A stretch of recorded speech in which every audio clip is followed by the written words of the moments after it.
John just locked up, I believe. I did? Oh, no, Jonathan, you're good. John Strand just locked up. I don't know what's going on over there. He's just thinking really hard. He's thinking really hard. Okay, I'll work there. While you're waiting on John, there was a question for pre-show that maybe you guys could expand on, because I'm not 100% sure what they're talking about. But someone asked, what about the COVID relief bill making some streaming illegal? Do you know what they're referring to? The COVID relief bill making what? Some streaming illegal. Oh, yeah. Yeah, streaming illegal. Yeah, this one's going to be really interesting, right? So What? there's, well, look, they're not making anything illegal that wasn't already illegal. And let me be very clear here. I'm not a lawyer. I don't even play one on TV. Go talk to your lawyer, right? But I've read that, the specific part of the bill there. And what they're doing is for second offenses, right, in streaming, they're removing a lot of the safe harbor provisions. They've got some other basically saying, look, for your second offense, they're talking about criminal penalties of up to 10 years for streaming copyrighted material. Now, of course, you can imagine, like, as I'm sure you can imagine, in the dumpster fire of cyber legislation that we've had thus far, it's not like they did a great job of spelling out what streaming is specifically in this legislation. And so this really is just electronic transmission. A lot of folks are coming back to, so don't think it's just streaming. It's like pirating copyrighted material or causing it to be pirated. And this is concerning a lot of corporations, as I'm sure you can imagine, because there's already talk about rollback of Section 230. And by the way, too, the Electronic Communications Privacy Act was not meant to be a truly a privacy act for really anybody. It was meant to benefit the government. And then what do you know? Most of it gets struck down by the Supreme Court, and we're left with Section 230 as a great protection. This, on the other hand, is exactly the opposite of that. I suspect that this will be very much like the CFAA, where we have a lot of very nebulous terms that will ultimately have to be argued out in the courts, if the omnibus spending bill gets passed. That said, if you didn't listen to the oral arguments in the CFAA case that finally went to the Supreme Court, did anybody actually listen to these? Did you hear what they were arguing over? The definition of the definition of so. The word so, S-O. That literally is what they're arguing over in a case where, and for those that aren't familiar with the case, this is a case where a deputy, a sheriff's deputy, a law enforcement officer, used the database that he had access to for law enforcement purposes. He has access to it for law enforcement purposes, uses it then to go and stalk other people, uses this way outside. And so should not even be a question of, does this exceed authorized use? But as it turns out, literally the word so in the law is now being debated by Supreme Court justices. I'm sure that's what they do any day now, right? And we'll have our first CFAA case at the Supreme Court. So basically, brace for impact is the short of it there on the omnibus spending question. But that's what they do. Legal scholars love to debate those things. So. Well, we were actually asking a question while you were gone, John, about the new streaming provision in the omnibus spending bill. Have you seen this yet? Oh my God, I have. Holy crap! Yes. How is this completely off my radar? $10,000 fine. Did they actually settle on that $10,000 fine for illegal streaming? Oh, forget the $10,000 fine. It's a 10-year imprisonment I'm worried about. Mm-hmm.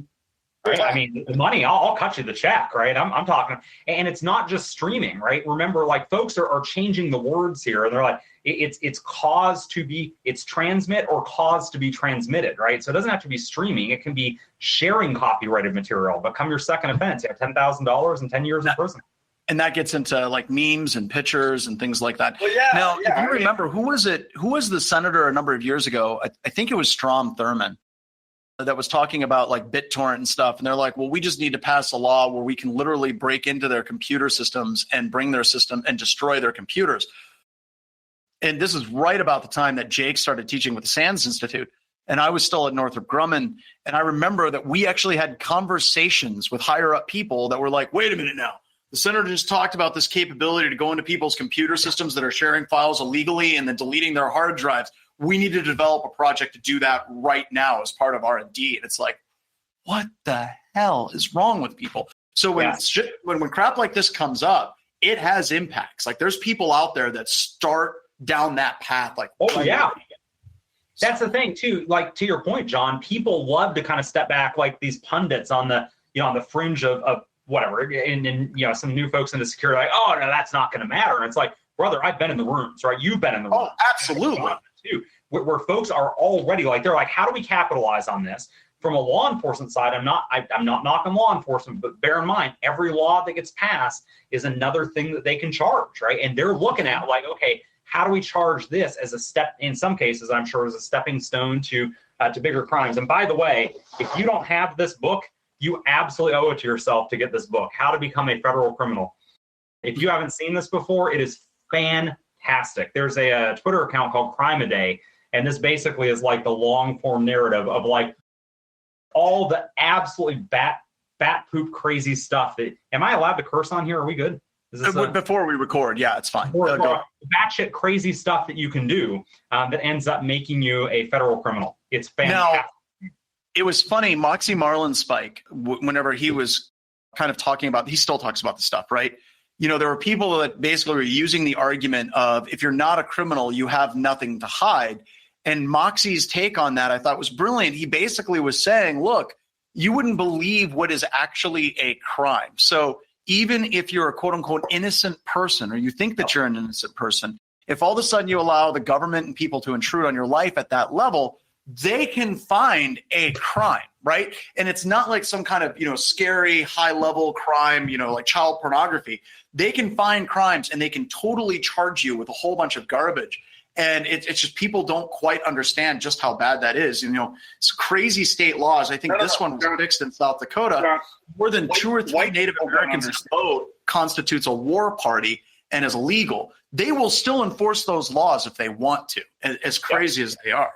So. Dude, John, you're a bit off there. White people don't understand that. Ask any person of color if they believe that you can be found to be in a criminal violation for just any moment walking down the street. Yep. I want to back off that as a topic, but I'm just going to say for the record, okay, I agree with you, right? And that gets into something where, and Jake and I have had conversations, Jonathan, you and I have had conversations. Let's talk about women in tech. Just quickly, because, hey, if we're going to throw fuel on the fire, let's do that, right? So you talk about a lot of guys in security, and they're like, well, things aren't that bad. Sit down and have a conversation with a woman that's been in IT or IT security for 15 years and have them tell you the horrific crap that they've lived through. And you'll be like, well, there's a bunch of stuff I didn't see. Yeah, I had no idea how bad it was until for those of you who don't know, I'm married to a very wonderful Hispanic woman who is a person of color and also in IT security. And yeah, I get to hear the horrific things. By the way, in Discord, people are like, I didn't sign up for this political crap. Couple of things. Number one, we're pre-show banner where we get to talk about whatever the hell we want. We won't talk about this stuff at that point. So just chill. It's okay. We don't have to get all crazy on that. That's fine. And we got some people on from the UK. That's good. Welcome, Particle Void. We can do that. Some people are like, no, keep going with politics. They're like, they got popcorn and everything. We're done.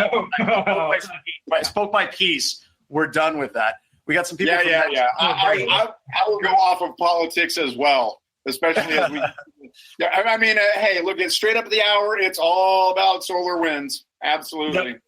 Do we have anybody on from Russia? Because one of my favorite things at the end of our webcast is to go through the registrations and see how many people are registering from .ru addresses and then how many people are registering from FBI addresses and government DOD addresses. We bring people together here, right? We bring people together here. I like this. I like that. Man. And hey, look, I can even bury the hatchet with a couple of my comrade friends in, that would be great.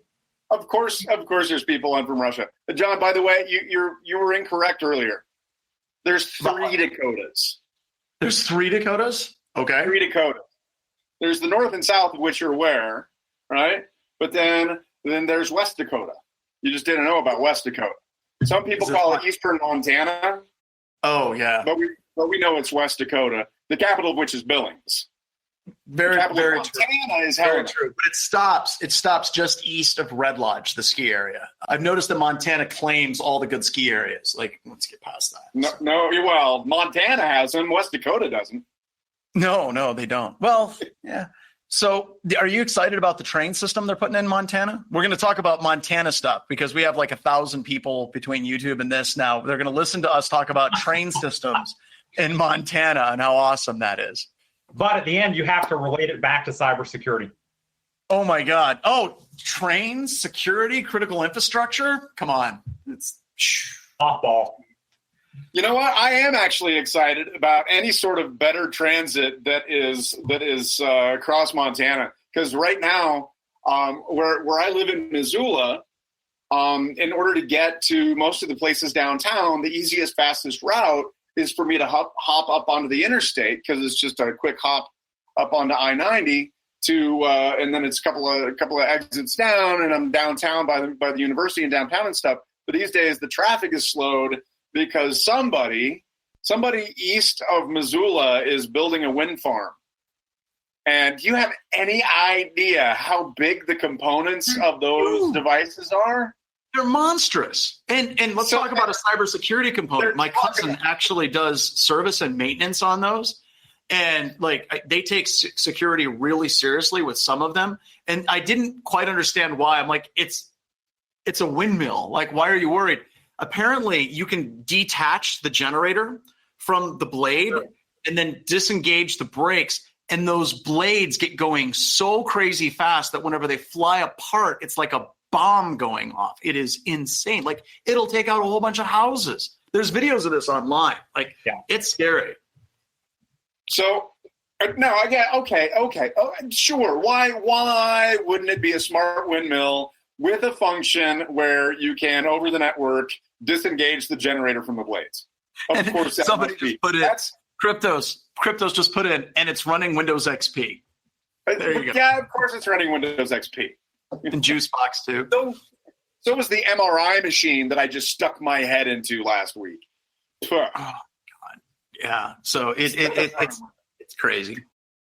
Tip of the blades, they say, are going about 300 miles an hour under normal conditions. They're going about 300 miles an hour. They can get going a lot faster, so they're pretty neat. DHS will be calling us soon. Right? So what was that that botnet that took over home routers? I want to say it was Mariah. Was that it, Mariah? Years ago, before Mariah happened, Paul Asadorian, Larry Pesci, and I would give a presentation, and Paul wrote most of it. But it was basically how we would take over the world, and it went through finding a whole bunch of home routers.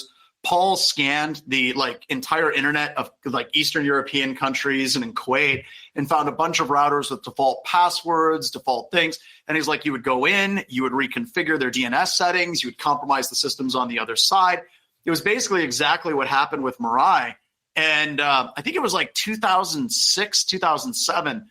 We had someone from Department of Homeland Security at a SANS Boston conference come up after that presentation and say, hey, you guys should never give this presentation again. And we were like, okay, we're done at that point. So I had something very similar to me happen after another presentation where I talked about a thing.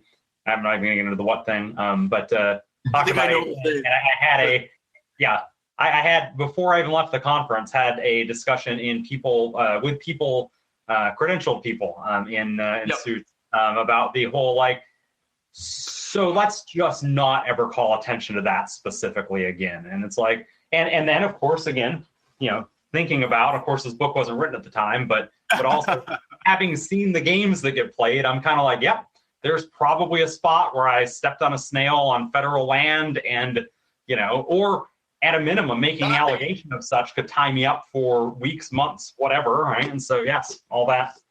So we got people asking where Deb and Jason are. Deb and Jason did 380 events in 2020. So if you look at BHIS, Wild West Hack and Fest, all of our web events and everything that we did, it was about 380 separate events. They're taking the week off, folks. So you will not see Jason and you will not see Deb because they're currently in the middle of an emotional breakdown that can only be solved with eggnog and tinsel. So that's where they're at right now. So. Yeah. No, when Jason showed me the numbers, it was something like 350,000 people have gone through these things, and it was we've had a busy year. Somebody just had lightweights Well, come on. So please, folks on Discord, a round of applause for Jason and Deb. And also Velda. Velda does a lot of the Wild West Hack and Fest stuff. But to be honest, when you're looking at Wild West Hack and Fest, that's a huge chunk of what we did. And then also Shelby, who I think Shelby's on as well. Shelby kind of kicked a lot of this off with Chris Brenton and the free network threat hunting training. And then finally, Ryan's the one that takes all this stuff and converts it to YouTube videos. So we have a number of people that are just like super helpful to make this entire process go down. It's no murder board. We should do that. We should do live murder boards. Ooh. For people that want to present. We should do that live. Okay. Yeah. You know what? I'd be down for that. I'm down. I think it's a good idea. Anybody that wants to present, we should do traditional old school murder boards. So those are mean. They are. They're very mean, and they work. Oh yeah, I'm not saying they can't be effective. It's just in my career, I was only the victim once, and I was the perpetrator a couple of times. That was the one with Johannes, where Johannes at the end said, when you were talking about cross-site request forgery, Johannes said, Jonathan, it seemed through your presentation like you were talking out your ass and you didn't know what you were talking about. And then he paused and goes, but everything you said was correct. It was just like, oh my God. That was one of my all-time favorite murder board moments. Dude, I remember it like it was yesterday, because I remember you called me up after and said, hey, that last bit about CSRF, were you guessing? You nailed it. All right. So people are asking what a murder board is. So the murder board at the SANS Institute, this is the way they used to do it. If you wanted to be an instructor, you had to present a section of like 10 slides to 4 or 5 other instructors that were going to be as big of jerks as they possibly could to you through that entire presentation to see how you handled it, how well you were prepared, how you failed and failed gracefully. And that was one of the things that we did is trial by fire. Like, if somebody got in front of a room years ago at the SANS Institute, they had to sit in front of Ed Scotus, Eric Cole, sometimes Stephen Northcutt, Jonathan, Jake would be on some, and we would just tear them apart, pretending to be the worst students we had ever seen. And the reason why is we want to see how an instructor fails. Because how they fail, really, if you want to see them fail in front of you, like, do they start lying? Do they seize up? We've had people start crying. I'm not joking. Like, it was tough, but I think it made us all better instructors at what we did. So, yeah. All right. So we're at the top of the hour. Let's go ahead and people are now showing pictures of puppies at the moment. So let's go ahead and get started. So this is the point where the recording would begin, and this is what shows up on YouTube. But I want to say thank you very much for attending the final Wild West Hacking Cast of 2020. And the reason why we hope this wasn't supposed to happen, like, we're not supposed to be here, but the SolarWinds thing is getting out of control. And it's not necessarily getting out of control like, oh my God, the hack is bad and we don't know what to do with it.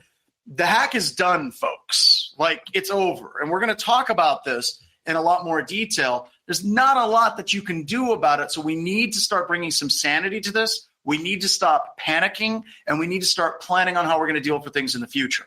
And when this was set up, I can't think of 2 better people to bring on to talk about this than Jake Williams from Rendition and Jonathan Ham from Rendition. And I would like you all to note that Jonathan Ham is not wearing a Rendition shirt, but I'm sure that he will get one in the mail very quickly. So I don't think I need to go into too much detail. SolarWinds got hacked. The code for updates on Orion got pushed out to thousands of customers, 18,000 they believe, or roughly, and hundreds of those customers were actually targeted. Right now it looks like it was Russian hackers that were actually behind it.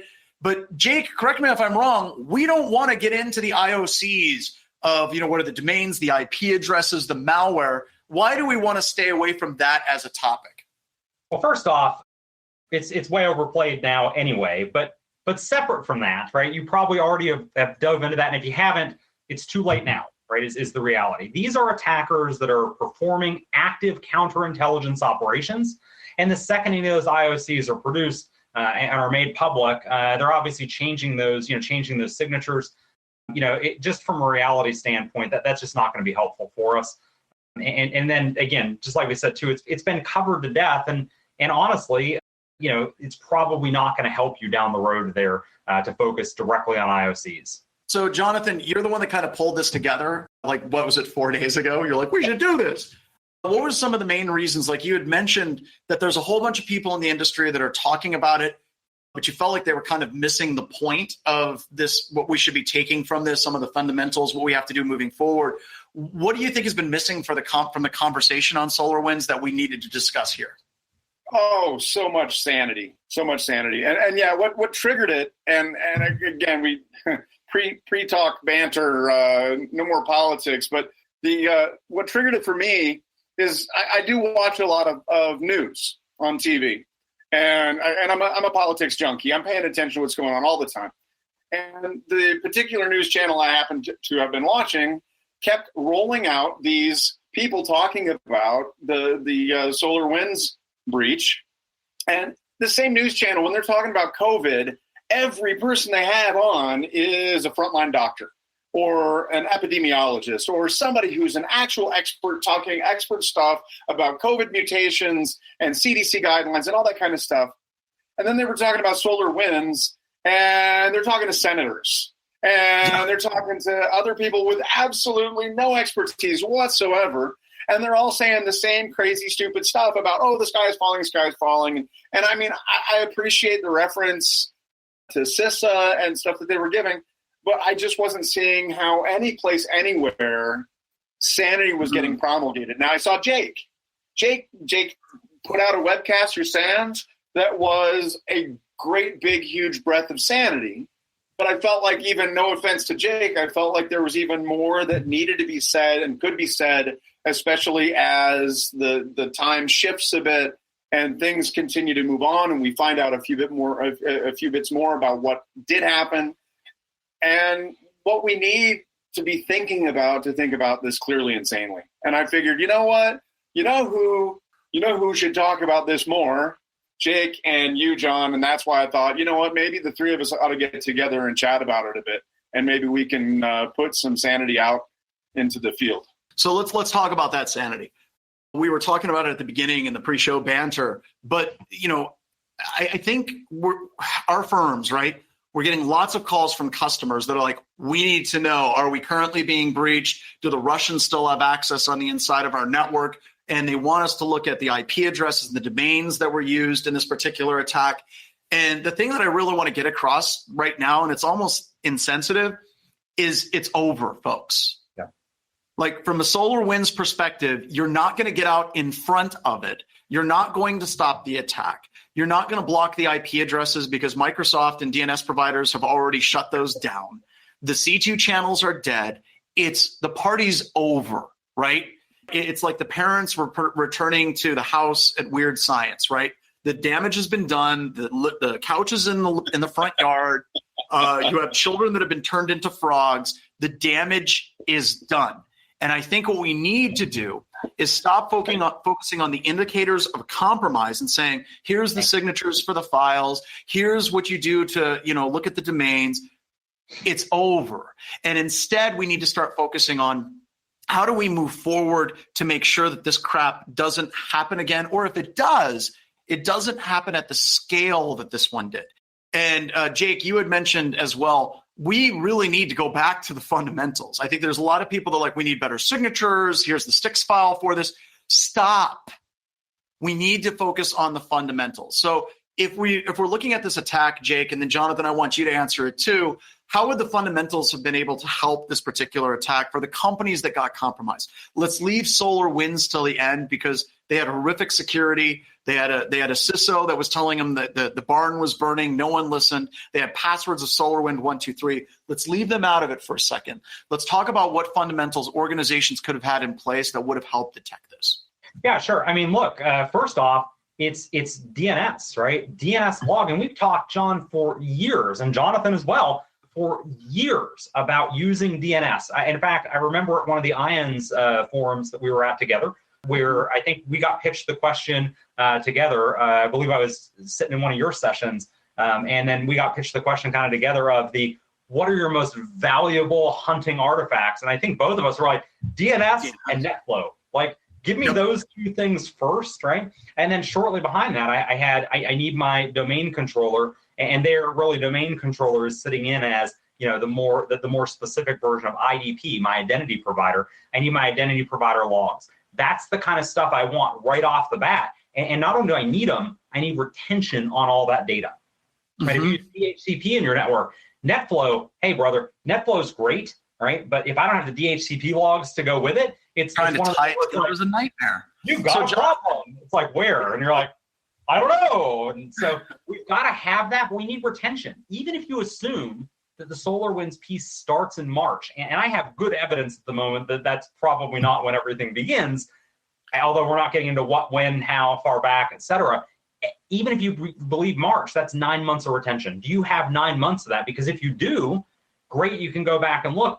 But separate from that, forgetting the specifics of this retention, think about this domain pops up out of nowhere, right? The initial callback domain for SolarWinds. You and I know both do something called never before seen or first time, basically first time seen.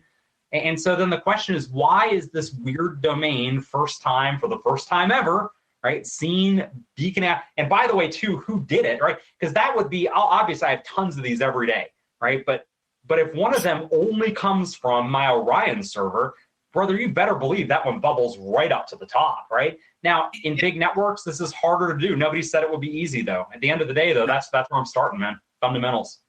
So, Jonathan, I know that we've worked some incidents in the past together. And that's one of the reasons why I wanted these two gentlemen to be on. Folks, understand, these guys actually do this stuff, right? They're working incidents. They're in the field. And Jonathan, I've been on the front lines with you where a customer's been like, we want to know the following things. We want to know when we were hacked. We want to know how much data that they actually got out. We want to know all this stuff. And then you ask them, so what do you have for those networking logs? And they're like, nothing. And you can't answer those questions. So for people that are moving forward, what would you recommend saying, hey, if you not just want to prevent or detect this attack, but like Jake said, there's a big difference between that DGA that went out to Amazon, domain name generation algorithm that had the encoding of the internal domain, where it beaconed and said, I'm alive 14 days later. There's a huge difference between that beacon and data exfiltration, where you see terabytes of data leaving. So to be able to detect that data that's leaving and that command and control, what would you recommend at a basis? If people are going to write down, they need to have that to ask the Jake question of 6 months ago, what happened? What do they need to have to be able to answer those questions? Easy. First, Sun Tzu say, first know thyself. First know thyself, right? That answer that you state that we get all the time when we say, all right, where's the logs that we need to tell you the answers? And they say, oh, well, we don't have. All right, look, if you want to be positioned for the next one of these, because there will be a next one of these. If you want to be positioned for the next one of these, know what you have where. That's critical security control number one. Know what hardware you have, which that's kind of a double-edged sword, because how are you going to know all that? A little bit of SNMP, a little bit of SolarWinds. Oh, oopsie. I went and said it. But first, know thyself. And second, know all your software. That's critical security control number two. So how many people are hit with this, had no idea that they were, or at least the security team had no idea that they were running SolarWinds?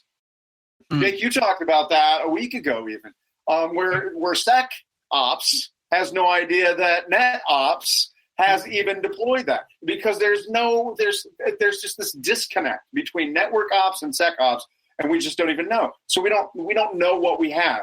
And the outcropping of that, and this is where it comes back around to answer your question more directly, John, is unless you've got that hardware and software inventory that you can access in real time, you can't get to the next big question, which is, where are your blind spots? Yep. Where can you not see? If you're talking about, hey, we're getting to the point where we can see some stuff, we got some logs, we're logging this, we're logging that. Next question is, okay, what can't you see? Where can you not see? Where's your abyss? Because that's where the problem's going to be. That's where the problem's going to exist, and you're not going to be able to see there. So you've got to be able to do the visibility analysis to figure out what you can see and what you can't. And I'm going to throw out there, folks, this doesn't have to be expensive. Like, we're seeing people talk about Palo Alto and all these things. Security Onion is free, even though I think Doug Burks went a little bit too far with Docker. That's okay. It's still free and it's amazing, right? It's still free and it's amazing. Security Onion is free. And that brings you Suricata, that brings you Zeek. And what, I can't get through a webcast and not talk about Rita for beaconing detection. Be able to detect, okay, we've got a server that's updating. It beacons out like once a day. And now all of a sudden, like 14 days after a patch, it's now beaconing back. I think it was once a minute for some of the connections that were HTTP, and some of them were a little bit more randomized. But, being able to detect anomalies. And I think that goes back to Jonathan's blind spots. You find those blind spots by doing anomaly detection. And you find anomalies by getting Zeek logs and running it through something like Zeek, and then running through something like Rita, maybe using Flare if you're using an Elk stack. It doesn't have to be expensive to start finding these things. And I think the last thing is we have to have the will as security professionals to dig deeper. Let's be honest. The Russians did an amazing job of making this look like OIP protocol. Like, they really did an amazing job, to the point where if you intercept the TLS SSL, it actually still looks like an OIP protocol. So that's huge. But no, you got to have those tools, and it doesn't cost a lot of time. It doesn't cost a lot of money to actually get there. Money. Yeah, I would. Oh, go ahead. I would go so far as to. I'll claim this. IOCs aside, I could go to Talos Intelligence and all the other, and go to FireEye and look for all the IOCs in the world, and then ignore them entirely, not even know about them. You give me comprehensive Zeek data in an environment that was hit with this, I will find it for you. Find it for you.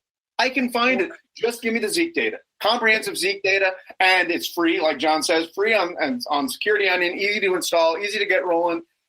Bring me the Zeek data. And I Seems will like find a Roman emperor. Bring me the Zeek data, and the party starts. Right there. Demonstrably so, though, right? Because we did this at Wild West Hacking Fest. What was that? 2019, right in Deadwood. Oh, you can catch. I can still see you. Yeah.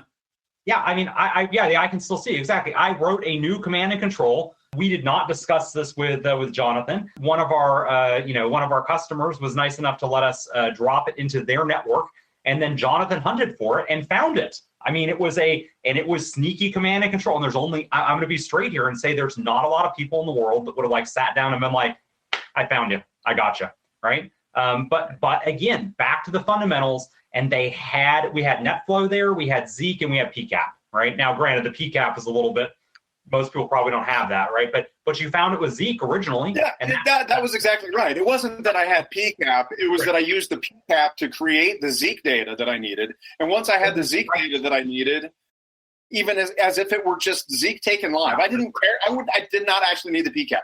I didn't do full content inspection. All I needed was what Zeek could get me. And what Zeek got me was you. That's what Zeek got me, was you, Jake. I found you. Yes. So I didn't have an IOC in the world to go with. So people are talking about IOCs and what they are. That stands for indicators of compromise, is what we're talking about. They're signatures, basically. So the other thing that I want to kind of like tie this together is, I believe a lot of the organizations, not all of them, because there's some very good organizations that got hit. Whenever you look at security, you've got to assume that every single component of your organizational security support structure will fail. Your endpoint security will fail. Your network security monitoring will fail. Your log analysis will fail. UEBA will fail. But all of them failing at the exact same time, I've never seen it happen at scale in an organization, right? And it seems, and I want to get some backup from you guys, that a lot of these organizations, once they were hit and then they started activating the backdoor and doing standard operations, it's the same crap that every pen testing firm and red teamer and offensive attacker does, post-exploitation for lateral movement. So Jonathan, I heard you give the quote, I think it was 12 years ago, you're going to get hacked, and that's forgivable. What's not forgivable is the attackers moving laterally, taking over the entire organization and staying there for months. And that's what we saw, is we didn't just see one component fail, we saw all the fundamentals fail in a lot of these organizations as well. Yeah, and that's sadness, and it's a result of one of two things: either you don't have the data to go hunting with, or you didn't go hunting. Yeah, people are asking what are the MITRE techniques associated with this. I just put in the CISA article that lists out some of the techniques that were there. The other thing I wanted to get into is for organizations to protect themselves, I think we go back to the fundamentals. We got multiple overlapping fields of visibility, get that network level data in the form of Zeek or NetFlow, even though I hate NetFlow because of its inconsistencies. It's better than not having it for sure. I think that we have a lot of those things actually set up, but I think let's take a step back where people bitch and moan about policies. I think we have to talk about policies.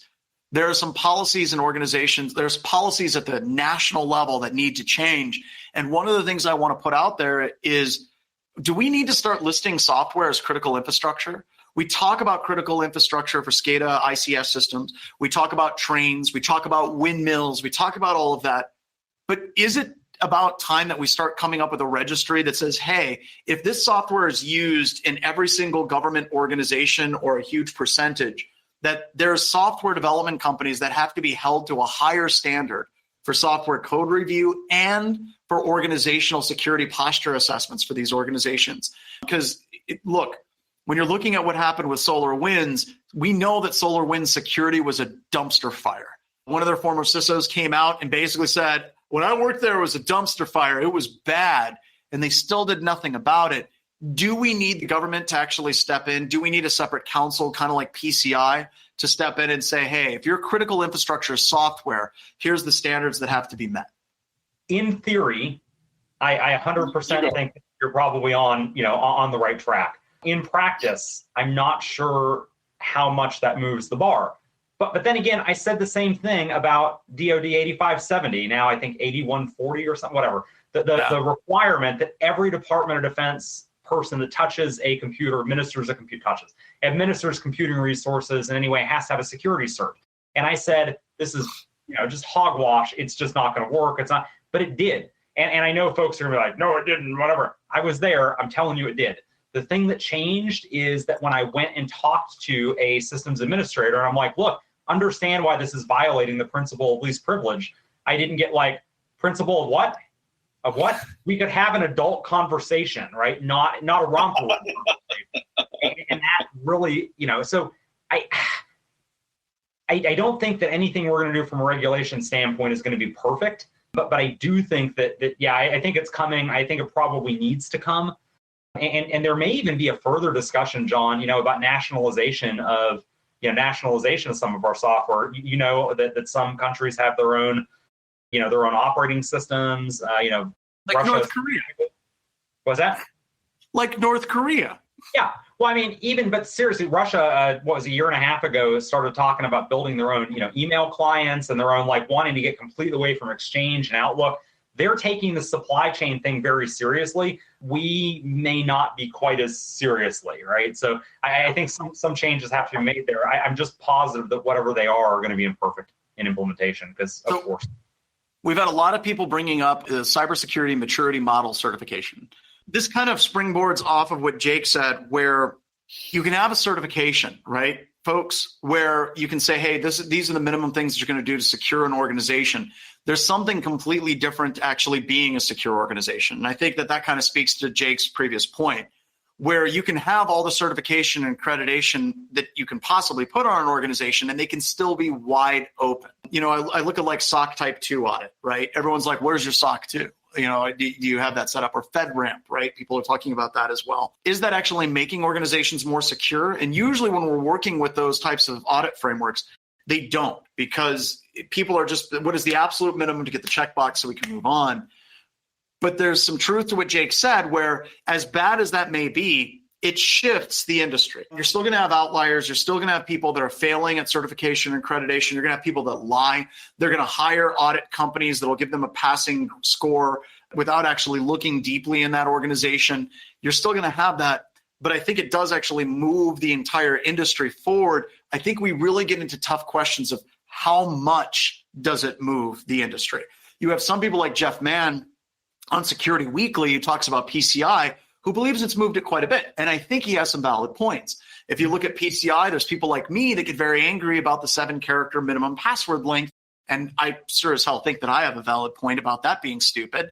So I'd like to put it to you, kind of keeping this conversation going. Is the answer certification and accreditation here? Does it move it a little bit, or is it just a steeplechase that doesn't get us anywhere? It so depends, man. First, or? Yeah, well, I'd love to. It so depends. The thing that I hate to hear in security ever and always is anywhere I'm hearing great get in the way of good. And that's what I start to hear around a lot of this. Yeah, there's any number of ways that we can try this that's not going to help, it's not going to work, and so on and so forth. But we have, as an industry, been improving incrementally. I mean, yeah, okay, the bad guys are still staying ahead of us with their tradecraft. Yeah, okay, and their funding. I mean, Cozy Bear's got deep pockets, gotcha, deeper than mine and such. But as a community, I agree with Jake. The DoD 8570 or whatever it is now, it did make a difference. I saw that. The 20 critical security controls, the fact that people are aware that they exist do make a difference. CISSP, God help us, does actually make a difference in that if nothing else, HR people are looking for some criteria at all, if any, to try to ensure that the people that they're hiring for these particular technical roles have some semblance of a background in it. Yeah. Right? So if we then start talking about, okay, now we've talked about certifying and accrediting people, what about the certifying and accrediting software? Can that work? Well, if it moves the needle a little bit, the FDA, does the FDA work? How good is the FDA for us? I would say absolutely. Chipotle was like good. I'm not saying it's perfect. Could we still get tainted food? Could I still get drugs that don't work? Can I still, and so on and so forth? Yeah, that can happen. My point is, I'd rather that we have the FDA that we have than none at all. And the same thing with software. If we get to the point where we've got something like an FDA for critical software, hey, great, because you know what ends up happening? People don't die of the flu so much anymore because enough people get vaccinated that most people don't die of the flu. The people that die of the flu are the people that didn't get vaccinated. John, the people whose software, environments, and environmental security posture still sucks because they intentionally hired an auditor that's going to give them a free pass. Guess what? Okay, they're going to be the ones that get sick and die. We had someone that popped up, and I thought it was great. They were talking about what's the advice that we're seeing in the news that we don't think works. We've already talked about indicators of compromise and specific signatures. All three of us agree. Like, if you're writing signatures, here's the file hash for that DLL that's compromised. Too late. Like, that's not going to help you. So I want you all to think, and I'm going to ramble for a little bit so you can think about it. What is some advice you've seen online, in articles, and in interviews from like senators or whoever that you think actually doesn't help, doesn't deal with the situation whatsoever? I'm going to start with one that kind of jumped out at me because I think a lot of people are using this to grind whatever axe they have nearby, right? My axe that I grind all the time is I hate threat intelligence feeds. And by the way, threat intelligence feeds wouldn't have freaking helped you with this because none of that was on the threat intel feed radar. I'll save that for another webcast. But the advice that I saw, I think it was on Twitter and there was an article. They said, well, this finally shows us that organizations that don't have CISOs, we shouldn't be trusting those organizations. And from here on out, if we're going to be doing security and you're going to be buying software or anything from any company, make darn sure that they have a CISO. And I'm like, where the hell did that come from? It was just this weird thing that came out of left field, but it seemed to have gotten a lot of traction. People were like, you're right. We should have CISOs. It wouldn't have helped this at all. SolarWinds had a security director. I think they actually did call him a CISO, the one that left. So what's the advice that you've seen online where people are talking about it, whether it's a senator or whether it's somebody being interviewed, where you yell at the screen and you're like, that's not helping this problem? So I'm going to go with a couple of things, right? And this isn't so much an action thing, but if one more person asks me how this compares to Pearl Harbor or worse, 9/11, I swear I'm gonna throw up. And it's just, from a national security, I mean, like, look, there's cyber intrusion and then there's loss of life, and these two things are just cut that. But from a recommendation standpoint, We were talking about this a little bit, I think even before we went live with pre-show. I've had folks ask me if HSMs are the answer, hardware security modules, for those that don't know, will be the answer to stop the golden SAML attack. And again, I'm now back to the, I'm going to throw up here too. But for those that aren't aware, and I'll drop the link here in a minute into the Discord chat, I did a big tweet thread last night on, SAML and understanding what SAML is. SAML security search and markup language, right? But basically, anytime somebody compromises an IDP, an identity provider, they can sign tickets as you. It's very analogous to golden ticket attacks, right? Basically, you're like, I am, basically asserting that this person, this entity is who they say they are. Folks are now asking, like, how do we prevent that? And I'm like, prevent compromise of the IDP. They're like, yeah. But how do we? I'm like, adding an HSM doesn't help hackers on the identity provider. But doesn't that go to a fundamental misunderstanding of what that is? Like, they think that there's this magical chip that's automatically going to detect attacks, and that's not how. I don't even know. Like, there's a handful of attacks that it would help against, but it's not going to do a damn thing against over 95% of the attacks that are out there. And not this specific one, right? Like, what people are missing here is that the attackers took the signing keys because they could. And if they couldn't have done that, they'd have stayed on the IDP server. Was it a better scenario for them to steal it once and then leave, right? Totally. But again, they were on the SolarWinds boxes, the Orion boxes, and didn't leave there either, and you weren't catching them there. Why do you somehow magically think you'd have caught them on the IDP? It's just beyond me. Anyway, that's my big one. All right, Jonathan. What doesn't work? Oh, more boxes. Sorry. Unless they're security onion boxes running Zeek. But the whole just throwing more devices at it. That's not helping. And I honestly, Jake, you should know this because I love you, and I'd be wearing my rendition logo if I hadn't lost it in the move. I'm not even kidding. I couldn't find my rendition shirt, and he knows it. Because we moved recently and it's in a different box someplace. Anyhow, but I get hit up all the time on LinkedIn. I'm headhunted all the time by vendors who want me to put my cachet, whatever, behind their product brand because they have a brand new shiny thing, a brand new shiny widget, and this just happened again recently, and I looked at the company and I looked at the widget and the approach that they're taking. I'm thinking, wow, that's looks like a nifty new approach. But could I get behind their new widget and spend my life out there saying, this new widget, this is what you need to buy and it will solve that? No, I can't. I couldn't. Yeah. The shiny box. I'm tired of product proliferation when you don't even know what you have. So I want to riff on that because let's talk about the shiny boxes. I think that there were signs, like if you look at companies, not just SolarWinds, I think that if you're going to work with a company and they're going to develop software that you're going to put in the critical part of your organization, we know some bad things from SolarWinds, right? Their CISO came out and said that things were a train wreck. They didn't want to do anything. There were security researchers that found that they had servers with passwords of SolarWinds 1, 2, 3. So I'm going to ask you, if I'm working with a company, what are some signs that company may have security problems? And what are some signs that you look for that you would say, hey, this company seems to have their security poop in a group? Like they seem to be doing really well in securing their software. I'll tell you, I do two things, right? Three things, actually, right? I start with Census. And if you're not familiar with Census, that's where I start. And I go Census specifically because I want their certificate transparency logs. And I want to know, are your TLS certificate, particularly the one on your main website, is it wildcarded? Because if it is, I know that you don't value security. I know that you either don't know why that's a dumb thing to do, or you knew it was dumb, but the right way is too hard, right?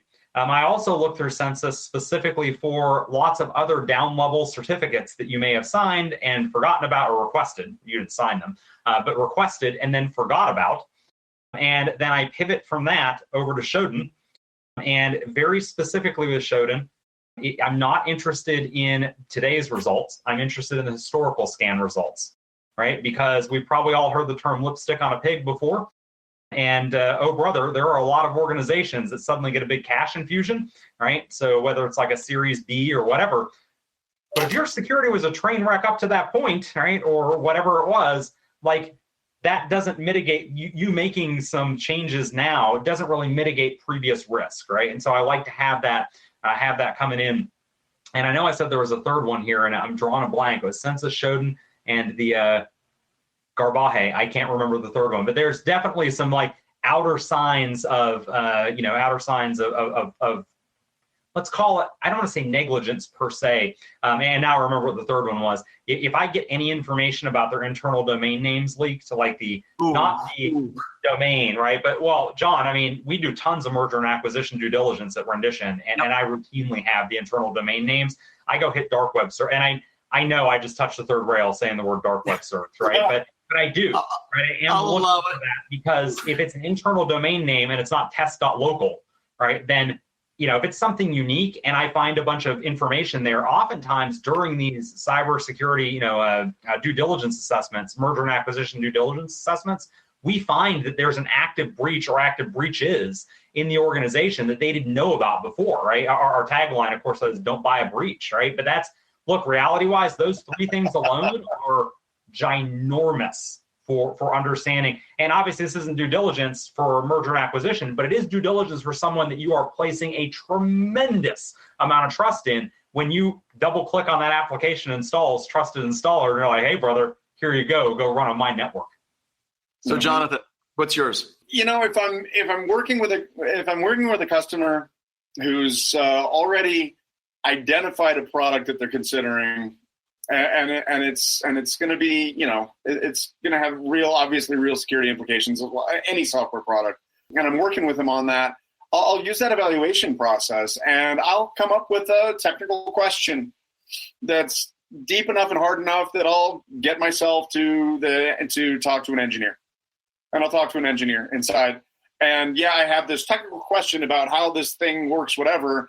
But as soon as I get engineering on the phone, I just start asking them security relevant things and talking in security jargon and lingo and talking about things and see, are their software engineers clueful about any of these things? Basically, you're talking to their sales team. You talk to their sales team and say, I don't want to talk to you guys. With all due respect, I love you all dearly. I want to talk to your security engineers. Bring me the security engineers, like the Zeek logs.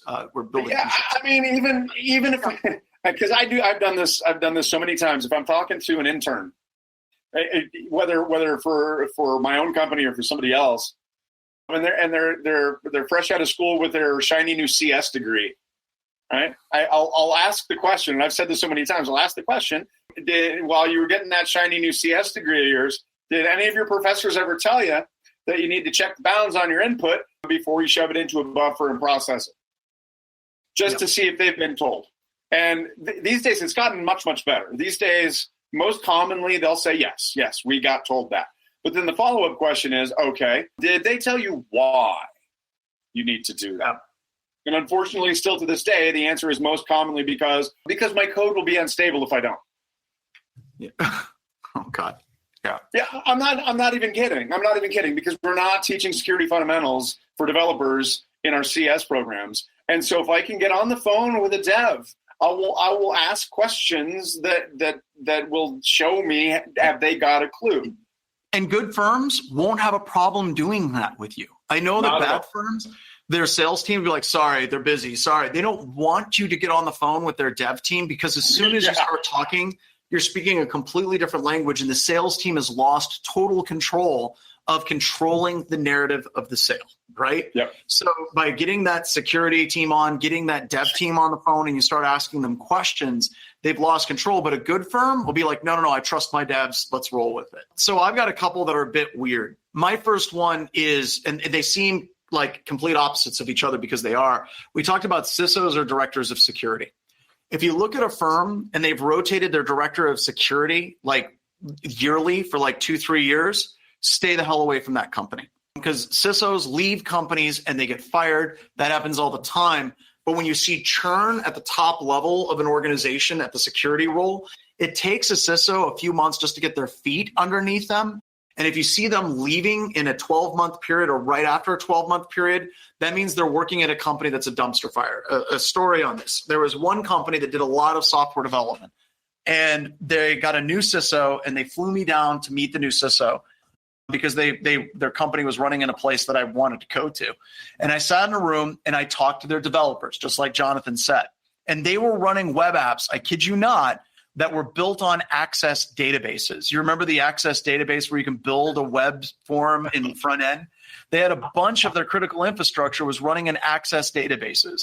None of their code had been updated for like 5-6 years. There was no DevSecOps. There was no SDLC. It was just a bunch of developers that have been coding for 15 years, have never worked anyplace else. They're using just standard text editors, no IDEs to handle the security, none of it. And at the end of that meeting, she cleared everybody out of the room and she said, give it to me straight. How bad is it? And I told her, I want you to stay here for 1 year. And then I want you to get the hell out. There's nothing you can do here. There was conversations about how she had no support from upper management, from the board of directors to do the right thing. So if you see a company that's rotating out those CISOs very, very quickly, there's a reason for that. Mm-hmm. Number two, the opposite is also true. If you see a company and the director of security or their CISO is somebody that's been working with that company for 15 years and their bio reads, formerly did logistics or formerly did financing or formerly did this and moved into this role, that means someone that they love in that company dearly at the upper level. They needed to find a place for that person, and they opened up a CISO role and they put them into it. So you got to find that sweet spot where a CISO has been there for like 3 to 5 years. If they have a new one, that's great. What was the tenure of the one before that? So that would be a huge thing that I would recommend looking at, because those organizations, those are the ones that we see the most difficulty with. The other thing is job postings. Look at their job postings and historical job postings. How are they written? What's the technology that they're looking for? What are the skill sets that they're looking for? So if they just we're looking for a security engineer with a CISSP, that tells me they don't quite know what they want. They're like, yeah, let's get some security up in here. But if they actually get into details of the technologies that they need to have, certs that are beyond CISSP, like they're looking for a red teamer and they want someone with an OSCP, that makes sense. They're like, we're looking for a help desk technician and they have to have a CISSP. It's like, they don't know what's going on. So those are the things that I'd recommend looking at. You just about made me blow water up my nose just now, for one, with the Access database. Yeah. But I haven't seen that. To your last point, you just made me remember, and this isn't about how to select a product or anything. I was working I was doing an engagement for a hospital, and the CISO in the hospital was the CISO at the hospital because he was the brother-in-law of the CEO. Yep. There you go. Yep. I found that out on day one, because the security engineer I was working with, things smelled off the minute I walked into the door, and I asked, what's going on? And he just told me that straight up. He said, my boss is the CISO because he's the brother-in-law of the CEO. And you had to have a job. And I was like, oh, wow, this is going to be a fantastic fun. This is going to be fun. It's going to be fun. I will tell you, good CISOs, if you're reading the bio of a CISO and they've presented at, real security conferences and they've actually had tools, they've had some offensive or some decent defensive background. I love it when I sit down with a CISO and they're like, hey, I want you to know I did web pen testing with X company for 15 years before I actually got this role. It's like, okay, I know that company. I know the owner of that company. We can talk. That matters. They have to have that technical background before moving into it. They can't be like, well, he was the head janitor before he became the CISO. That's a bad transition. Yeah. Yep. But let's be clear. I'm still going to stand on my other point, man. Even if the company's solid, look at FireEye. Jake, you just gave him mad props a week ago, and I can totally understand why. They did some fantastic work. There are companies out there that are doing some fantastic stuff, right? Yep. When Palo Alto came out with what they were going to be doing with their application level detection and stuff, I didn't believe it was possible. And now look at what they're doing with their next generation firewalls. There's some fantastic stuff out there. However, guess what? Where was all your Palo Alto NGFWs, and where was all your FireEye gear detecting all this and preventing all this we're still SUNBURST? A lot of them are still stuck in signatures, man. A lot of them are still stuck in signatures. We got to get more behavioral. So I got a couple of other things that I really want to get to. This one, I really wanted to get your opinion. I don't think I've talked to either one of you about it at all. So this is kind of a bit of a surprise. I think the biggest mistake that we've gotten from this, or the biggest problem that we have from this, is this set patching back 10 years. I think that, you actually see it in articles where people are like, oh, but a whole bunch of customers of Orion, they didn't patch. And if they didn't patch, they're not going to get hacked. I had somebody tell me, that there's someone out there, that there was a fight about patching the server and all of these hacks happened. And the guy that was fighting against patch is like, see, I told you so. I was right. We shouldn't patch. That exact conversation, I kid you not, the day after the SolarWinds piece or the Orion piece went public, so that Monday, right before I got on the SANS webcast to deliver that, I had a talk with a Fortune 500 CISO who said exactly that. He's like, man, we would have been impacted. He's like, but the ops was so slow to get this patched, we're in the clear. And he's like, thank goodness. I'm like, no, you have exactly missed the boat here, right? This is, if you are in any way, just take this to the bank here. I will fight you on this, right? Like, go in the ring kind of thing. If you are using this as an excuse not to patch, then by all means, show me your army of reverse engineers that you are using to deep dive into the code bases that you're looking at to go find the backdoors. Are supply chain attacks going to keep happening? Abso-freaking-lutely. I'll bet the money in my pocket, the money in my bank account on that, right? Yeah. But if you're using this as an excuse not to patch, brother, we're going to the mat over this. That is just, it's absolutely asinine. I don't even have a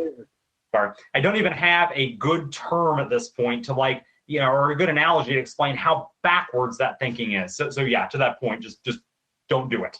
Jonathan?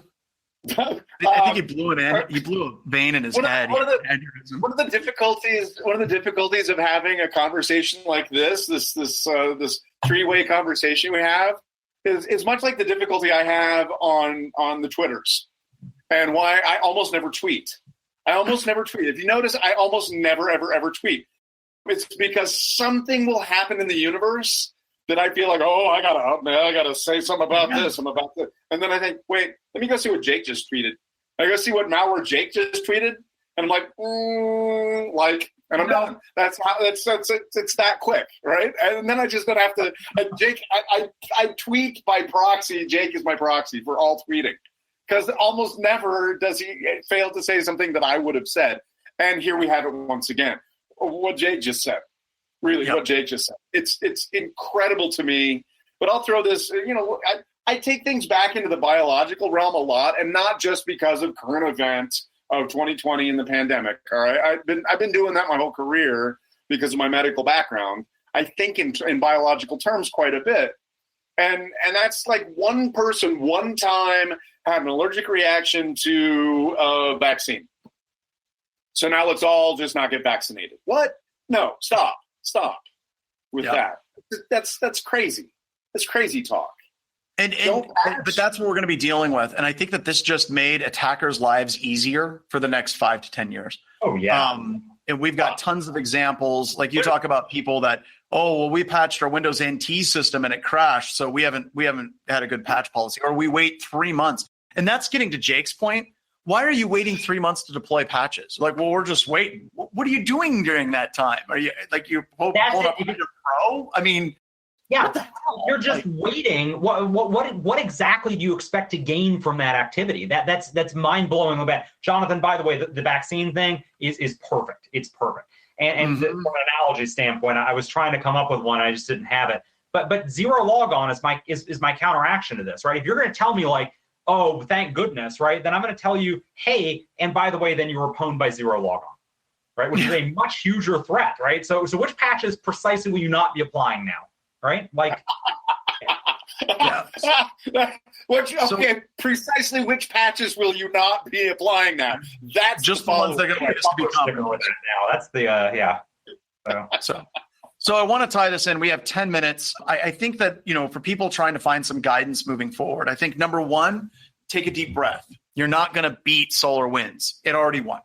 In many organizations, it's over. It was in your environment. They've shut down the DNS and the C2 servers.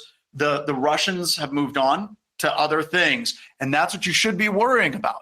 They've moved on to other things, and that is key. I pissed off a bunch of threat intel analysts. They're like, well, if John doesn't like threat intel, maybe I should just quit my job. That's not what I'm talking about. In the industry of us, in the industry where we have people that are constantly trading in signatures of files, we're trading in domains and IP addresses, there's little value in detecting advanced adversaries in trying to detect yesterday's attacks. And in order to get to the point of detecting tomorrow's attacks, it's a simple theme. Stick to your core fundamentals. Make sure you have proper visibility and logging on the network. Make sure you have proper visibility and logging on your endpoints. Look at, all of these things in security, as Jake said at the beginning, and Jonathan also reinforced, can fail. UEBA can fail. Your endpoint security can fail. Your network security monitoring can fail. But it is exceedingly difficult as an adversary to bypass every single one of them if they're instrumented correctly. So we need to get back to those core fundamentals. Jake. I want to throw out here that of the customers that I'm talking to, both old and new, right? Folks that are dialing the 800 number for the first time, folks that we've had on retainer for years. The one thing, if somebody asks me for a predictor, what is the best predictor for how folks are faring through this? Have you done an incident response tabletop exercise? For the folks that have, we've already been, backdoors and breaches right there, right? For the folks that have, they have been through this. I'm not saying that every one of them has closed their visibility gaps. Most of them haven't, let's be real, right? But they know where they are and they've worked through this. And the whole wait, we don't have what? We don't have all those reactions are done, right? Those happen under calm circumstances. They're rolling into this. It's not like taking the field for the first time ever, in the Super Bowl. Well, whoever's sitting there thinking that, John Strand hates threat intel, he hates me, he hates my job, he hates my role in life. I think you're getting a wrong read on that personally, because what's my job title technically in the world? Threat hunting operations lead for Rendition InfoSec. I hunt threat for a living. Threat intel matters to me. It does. It really, really matters. Do your threat modeling. That's what these TTXs are all about. Do that stuff. Absolutely do it. Because, man, if Strand hates that, then he hates me. And I don't know what he was doing as the best man at my wedding then. Boo. The reason why I hate threat intelligence is I think that people, you buy all these threat intel feeds, additional hashes, additional IP addresses, additional host names, and we're already getting that in our firewall. We're already getting that on our endpoint. I think that we're spending too much time and money on it. Whereas where Jonathan and Jake, when they're doing threat hunting, they're looking at the techniques and the tactics, and they're working threat hunting that way. So this is a whole nother webcast. You have ephemeral threat intelligence and you have durable threat intelligence. And the two gentlemen that are on right now, they trade in durable threat intelligence. They aren't just looking for hashes. They're looking for the techniques that the adversaries are using. So the other thing I wanted to kind of close out with is something kind of light. How do you think the Russians are doing? Do you think somebody got his butt kicked because he got caught at FireEye? I like this because we have wildly differing views on this. So, Jake, I'm going to start with you because I'm doing this rotation. So how do you think the Russians are taking this entire operation and the fact that it got blown up? What's your take on it? Okay, so first off, just for the probably one or two of you on the webcast that don't know, I used to be a U.S. government hacker. Now the shadow brokers have made that widely public. Whatever, right? So understand context-wise, I only say this from a context standpoint. This isn't me just hypothesizing here, right? The actual hacker, the actual on-keyboard operator who got caught, whatever, right? I don't think that there's I think that's probably whatever. They're still getting crapped on a little bit or beat on a little bit. The person, the mission planner who accepted the risk, right? Because we talk all the time in security about accepting the risk. Every operation and every step of every operation exposes additional risk, right? You have to turn this almost on its head. And somebody approved the risk to go after FireEye. I don't know what the goal of going after FireEye was, right? I had lots of theories. I'm quoted in just Google that, right? In major media publications there. But whoever made the decision to go after them, obviously the risk wasn't worth the reward. We are now in this discussion playing Monday morning quarterbacking about that, right? Let's be straight about that. But whoever the mission planner was, whoever the risk acceptor was at that, and it almost certainly was not the hands-on keyboard person, they are having a bad week, right? They are having a potentially gulag week. Because remember, mission failure in some of these more authoritarian-ish regimes looks a lot different than it does here, right? So I think they're having a phenomenally bad week, and it puts a smile on my face thinking about it. You're saying their HR department is different. Well, I mean, HR is like, instead of getting a written counseling, I suspect in some places it's more like a pistol whipping. But hey, rock on, right? All right, Jonathan. Unlike everyone else at Rendition, I am not a former nation state operator. I'm just the only one. It's just as it turns out, right? Which they knew when they asked me to join. I'm like, I've never popped boxes for a nation state, right? They're like, yeah, we know. It's all comments. So I've only got speculation, but I've come around to largely trusting my IC if they're willing to go public and say, oh yeah, that was Cozy Bear. Or in this case, FireEye saying, yeah, that was Cozy Bear. It probably was, and I expect my threat modeling is again much the same as Jake's. Somebody had to have made the decision to go after FireEye, and they poked that hornet's nest, and you can see what happens, right? Because if they hadn't, I think Jake said this a week ago on his webcast. If they hadn't, would we know? Would Treasury have made that announcement? Would CISA have put out an executive order? I mean, I think that they could have stayed hidden for a much, much longer time. I mean, I'd like to think if I was working in one of those organizations, I might have stumbled across it, but probably not if I wasn't looking for it and it wasn't part of the threat model that I was acting on, right? So, I mean, if you want to take it right back around to what could we do better, threat model, threat model, threat model. In this case, yeah, the Russians made a boo-boo, and I bet somebody is having a really bad day. But as you've been pointing out all along, John, that's okay. They've moved on. They have other toys and other games to play that they're playing right now that we don't know about. So as they're watching us right now talk about what they did before, hi guys, hope you're having fun with whatever you're doing next, because I will come find you. So here's my take on it, and I disagree with Jake on this one. This is one of those rare times where I disagree with Jake. If I look at this operation, what I think happened March or earlier, whenever they finally were successful deploying this, there's one of two paths of reality. One of those paths of reality is this worked, and they were like, holy crap, that worked. And then for months, every day, whenever they would go into work, they would be like, have we been caught yet? No. Okay. All right, let's get to work. And then they'd come in the next day. Have we been caught yet? All right, let's get to work. And as the months drug on, these people were working long hours once they got past that 2-week incubation period, and they were pulling as much as they possibly could. The stress whenever you're on an offensive operation for a nation state or even during a red team is off the charts. When you're working and you're in a network, you know you're time bound. You only have so much time before you're caught. And that stress can only go for so long, for so high. And for a lot of red teams, you're talking a couple of weeks or months. I can only imagine what it was like for these guys that did this operation and waiting for the hammer to come down for months, the stress that when it finally happened, they're like, screw it, let's go after FireEye. Then they got caught and they're like, thank God it's over. That stress went away. That happens if you're dealing with an organization that got lucky. If you're dealing with an organization where this is just one of many operations that they're running, and this is just one game and we caught it, and there's more games at play, Jake is 100% right. If they're running multiple operations and this is just one and they have multiple long games going, they absolutely had a structure where somebody made a decision to go after FireEye. That was a mistake. That person's in trouble. So I sincerely hope it's the first where they tried something crazy and it worked beyond their wildest dreams. My fear is that what we just saw was just another day at the office and they have 4 or 5 other plays that are going on at the exact same time. I assess with extreme that is a perfect point that we didn't talk about before and that we should have, and that is I will assert with extreme confidence this is not their only iron in the fire.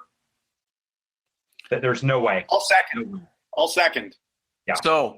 So based on that, folks, this is the one we see. Back to basics though, because regardless of what the other irons are, it's not going to matter if you've got if you've got the fundamentals, and isn't that what this whole thing has been about? And I do agree with Jake. I'm not going to get into some of my opinions and some of the things, but if you look at the skill and the sophistication and the way that they did the code, the way that they injected it, this is not some fly-by-night operation. Like, this is the stuff that they did for Orion on that server, the way that they injected the code, the way the C2 channel was set up, that's top shelf hacking. They did an amazing job. So I can't see that as just being one-off. I think that this is their operations now. Where's my tinfoil hat? So with that, I want to say thank you very much for Jake and Jonathan for coming on. We really appreciate it. This was a lot of fun. Once again, if any of us offended you, we're sorry. Come hunt us down at a conference. Let's have a beer. Let's talk it out. You know, we can get into Twitter wars with each other. That's no fun. Let's not do that dumpster fire. Let's get together. Let's have these types of meaningful conversations, and let's focus on those fundamentals. So with that, we're done for the year. To hell with it. We're out. This is it. I'm done. No more big attacks, please. So Jonathan, Jake, thanks again. And I will catch up with you guys all later.